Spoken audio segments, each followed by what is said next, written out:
ಓಂ ಶ್ರೀ ಗಣೇಶಾಯ ನಮಃ. ಶ್ರೀಮನ್ನಾರಾಯಣೀಯಂ. ಓಂ ಶ್ರೀ ಕೃಷ್ಣಾಯ ಪರಬ್ರಹ್ಮಣೇ ನಮಃ. ದಶಕಂ 85. ಜರಾಸಂಧ ವಧ ವರ್ಣನಂ. The slaying of Jarasandha. This dashaka is based on Bhagavata Skanda 10 chapters 70 to 75. Shloka 1. तथो मगधभूभृता चिरनिरोधसंक्लेशितं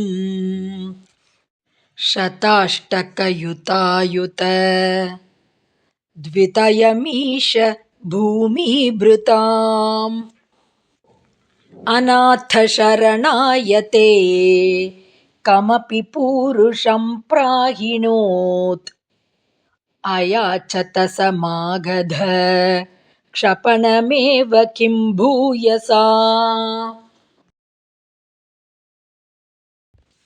Word by word meaning. Hey Isha, O Lord. Tatah, then.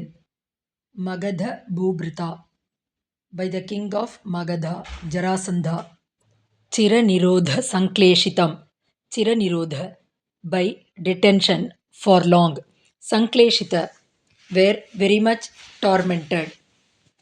Bhumi Bhritam, of kings. Shatashtaka Yutayuta Dvitayam, 20,800. Anatha Sharanaya Te, to thee, the refuge of the helpless. Kamapi Purusham, some man as messenger. Prahinot, sent. Bhuyasa Kim, why say much? Magadha Kshapanam Eva, the slaying of the king of Magadha alone. Ayachata, prayed for. Full meaning. O Lord, then the 20,800 kings who were greatly tormented by Jarasandha by being kept in prison for a very long period sent a messenger to thee, the sole refuge of the helpless. Why say much? They prayed for the slaying of Jarasandha. Note. Shatashtaka 800. Yuta along with.